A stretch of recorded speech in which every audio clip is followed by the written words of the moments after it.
Hey, everybody, welcome back to this live episode of Think Business Live. Looking forward to talking to Megan Lynch, the founder and CEO of 6 Point Creative, a brand strategy agency that helps second stage companies break through growth plateaus.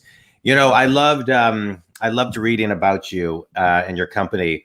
It made me think of a book I read many, many years ago called Mastery. And one of the things it talked about is that you want to kind of stay away from highs and lows and kind of live on the plateau, right? But sometimes companies get stuck on that plateau when it comes to complacency and not staying current and being innovative enough. This morning on my 5-minute morning show, Coffee with John, I talked to Maria Meliter, who's the global head of innovation at PayPal. She was calling in from Ireland. And we were talking about, and she was sharing the story about this book. Where is my phone? I just got it. It was such an amazing, it's called 2 Beats Ahead. And it's about this woman who's an artist and writes music. And she goes into nature to get ideas, to then let it sink into her subconscious, to then create an idea to get to the next level, the next song, the next idea, the next this. And so I was thinking about that as I was, kind of reading your information, how important it is to get in touch with your subconscious and nature and new ideas so you can really grow into that second stage. So enough of me talking. My question to you is, where do you see people the most stuck in that stage where they can't get up, they can't get past themselves to get to the second stage?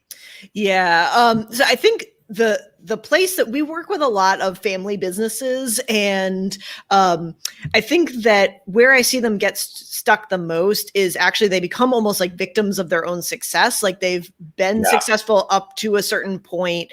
Everything that they have done has worked in the past.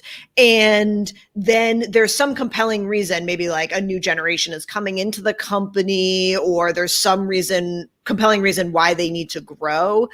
But they kind of can't get out of their own way to say that what got us here, were all of these things. Not going to get us there. But exactly. But to get to this next stage, we have to kind of let go of the past. And I think often too, the piece that becomes really difficult is that once you've grown a company to a certain point, you now have employees who depend on you, a family who depends on you. The fear of loss becomes very, very strong. Yeah. And so I feel like that's often what we're battling is that, if we change too much, we might lose what we've built. Yeah. And so people kind of hang on to it almost out of fear that they can't quite see the vision clearly for the future. Yeah. So instead they just kind of cling to what they have. And which is a big mistake. That's playing not to lose, not playing to win. Exactly. And when the people that can feel the fear and move forward and execute anyway, but are the ones that are the forward-thinking ones that are the excuse me, the ones that are really paving the way. Yeah. But my question is, I want to go back to something you were talking about. How does somebody who is stuck raise their level of consciousness to actually get to where you're talking? Because you do a lot of business with family businesses.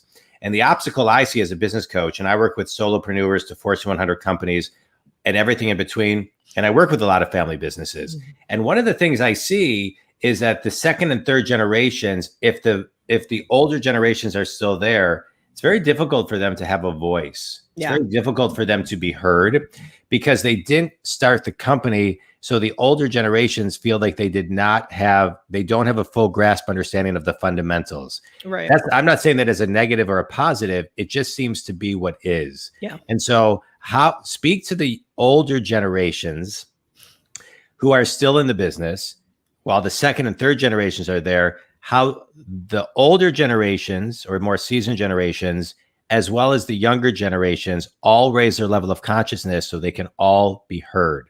Yeah. Yeah. I think that it's such a good point, because I do feel like that's often the tension that exists, is that there's this kind of like the younger generation is saying like, hey, you're missing the boat on all this, new technology or a new market or new potential. And the older generation is saying, hey, like nobody knows this business better than I do. And I'm saying that's not what's made us successful up until this point. And again, I think that one of the big, we're huge about talking about empathy and really helping these folks have empathy for each other, and also us as consultants really having empathy for the situation where they're in. So I do think that there's a lot to be said about just simply kind of putting yourself in the other person's shoes and saying, what would it feel like if I had built this company and somebody else was coming in with all these new ideas and wasn't respecting what I've built? And then on the flip side, what would it mean if I saw potential in this company and wanted to make my stamp on something, and somebody was kind of keeping me at arm's length? Right. But I also think that one of the exercises that we go through, particularly with owner founders, especially when they are the brand, is to talk about the company's DNA. And we call that kind of like the do not alter of the company. Yeah. So really make them articulate in detail, not just kind of nobody knows this,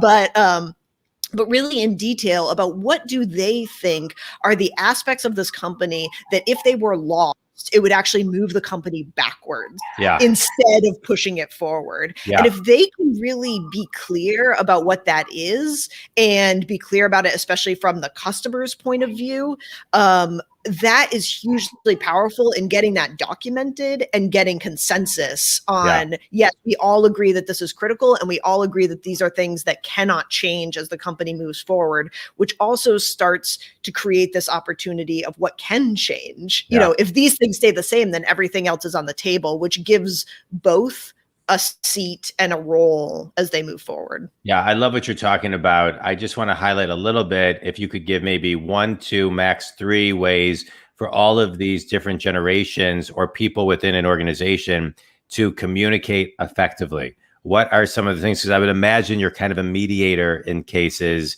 where you're trying to say, no, this person meant to say this, or this is what they said.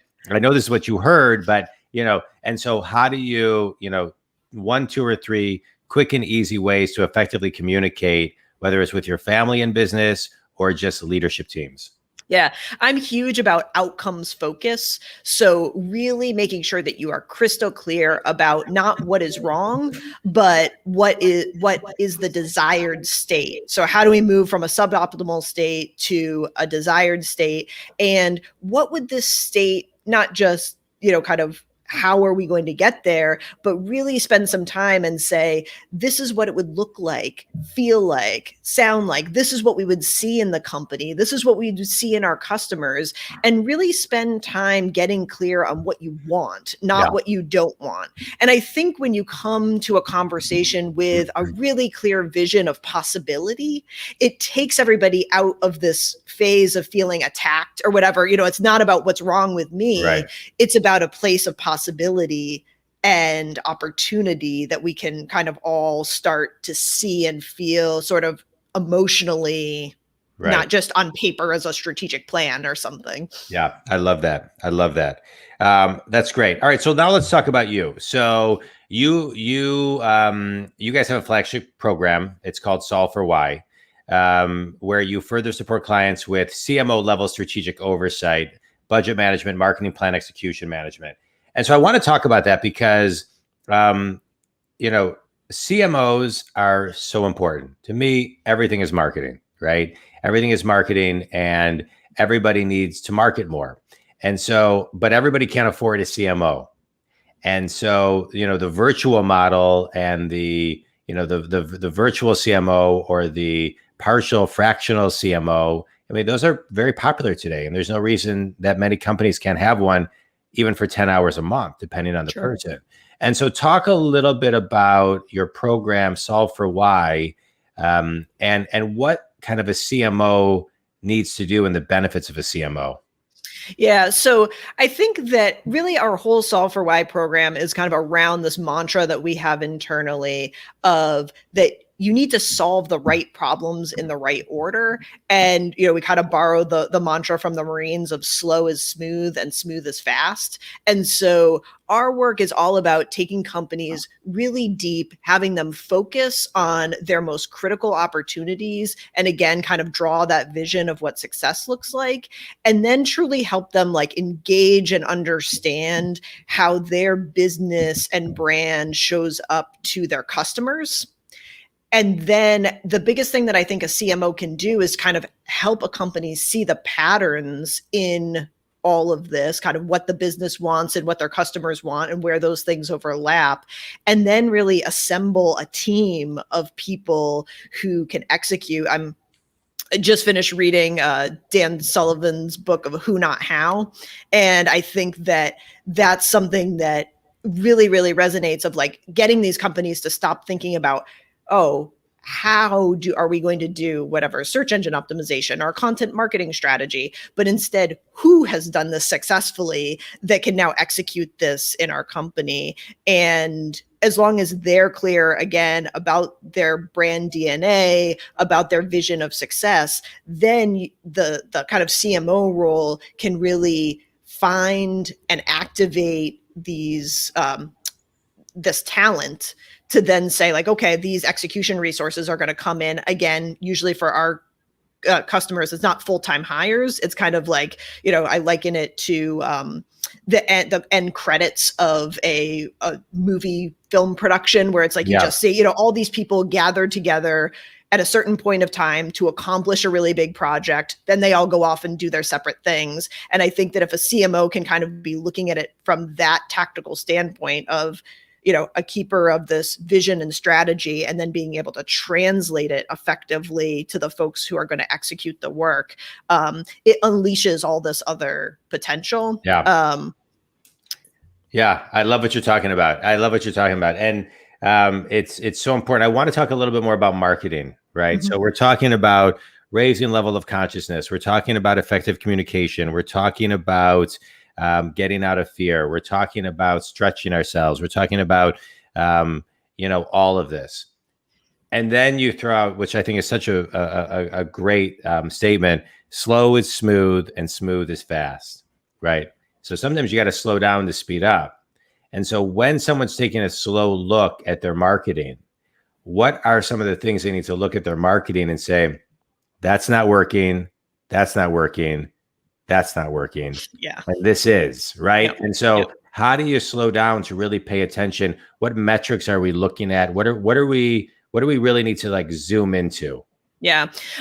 So one of the things that we really zoom into is that we know that just psychologically, neurologically, the places where we can have the largest impact on somebody's perception of our brand or their willingness to purchase our product is our brand touch points that are highly personal and also long lasting or very frequent. So one of the things that we have our clients do is kind of almost like take an inventory of where are all the places that we're spending money, and then also which out of those places are long lasting and personal, like person to person contact, more than 5 minutes long. And they're often not the places where we're spending money on marketing. It's the customer service calls, it's the follow up, it's the delivery systems. And all of those are the places where you're going to truly make an impact and really start to create a brand experience and a brand reputation. And instead, we spend so much time and energy and money on all these really like highly impersonal and very short or infrequent touch points. And so when we're really talking about budget optimization, that's one of the places that we start is like, okay, let's, deprioritize all of these things that, the brochure that everybody spends a lot of time on, or the mailing or the social media post. And instead, let's talk about the person-to-person interactions that we have, the one-to-one or one-to-many, where people are truly engaged and really learning something and internalizing something deeply about our company. I love it.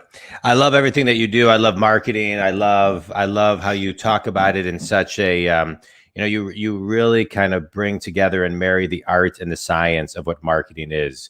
and how to look at it and how to feel it and really look at it at a very, very high level, which is what it needs to be. The difference between one word in a marketing campaign and in a marketing initiative can mean everything. And so why do people not reach out to experts and think they can do it themselves? Right. Yeah. I mean, I think one big piece of it is just not knowing who to go to, that for better or for worse, like there's a lot of BS in our industry. And so I think a lot of people are overwhelmed. Everybody seems to be saying different versions of the same thing of like, oh, I can't, how many times I personally get bombarded with different like lead generation programs and marketing programs and pay-per-click programs. And they're all really promising these big things. And I think that a lot of companies are like, I might have somebody do it myself, but I don't even know who to go to. So I think that's one big thing. And then I also think for a lot of entrepreneurs, it feels like, oh, I'm saving money by doing it myself. And they don't think about it as like an investment in the company's future and also an investment in themselves. Like how do I work at my highest and best use in this company? And is my I was talking to somebody the other day and he said like, I've spent 100 hours learning how to program websites. I have spent, all this time on doing online courses about digital marketing. And he's like, I'm talking to you just because I'm sick of it. Like I'm sick of spending so much time and getting so little reward. And I now have enough respect for myself and my time and my role in this company as the CEO that I know this is not where I'm going to spend my time. And I also think that a lot of entrepreneurs are creative, right? So this idea of getting to be in a creative space in marketing, I think is kind of attractive. So it sort of feels like, ooh, I could really use my skills here. Yeah. But to your point, there's the creativity piece of the idea generation, but it's really like ideas are easy. Everybody has a million ideas of things that they could do with their business. It's the execution that's difficult. And I think that if you just prioritize ideas, then you do it yourself. If you prioritize execution and results, then that's when you get to the point where you just hire somebody else. I love it. I appreciate all your insights. You ready for a quick speed round? Absolutely. All right. Favorite book and why? Leading Change by John Kotter. Because it tells you exactly how to make change and the steps to do it in. And if you mess them up, it just doesn't work. I've tried it both ways. That's a great book. Best piece of wisdom you've ever received? I would say it is the like work on your business, not in your business piece of things. That has been just the one piece that I continue to stay with me. Classic. Good. I love it. Finish this sentence. One thing every person needs to do to ramp up their marketing is? I think it is think of the who, not how. Who can do this for me? Yeah, I love it. And define yourself in one word. Problem solver. All right. I hyphenated it. I like it. All right. I like it. Tell everybody who your ideal clients are and how they can connect with you, Megan. Sure. Our ideal clients are family-owned businesses, particularly family-owned food and beverage companies who are have a legacy brand and something of value, but they are being crushed by the Goliaths out there and all the folks with big pockets who are able to outspend them. And so we show them how they can outsmart them. Yeah. And they can get in touch with me at 6pointcreative.com. So that's SIXPOINT creative.com. And we also set up a landing page for your listeners. So it's just /think. All right, good. I love it. A couple of final thoughts that I have. Slow is smooth and smooth is fast. I love that. Being an effective communicator is so important. Getting yourself out there and just not being complacent and paying attention to the small things, to know that you need to listen to everybody and you gotta ramp up your marketing always. What I'm hearing you say is the undercurrent is marketing is something that is always evolving. I think sometimes people don't have the courage, the strength, the energy to actually dive in and take the time to kind of rewind, pull the sheets up and say, okay, what do we really got here? What's our message? Is it clear? Is it concise? Is it grabbing people's attention?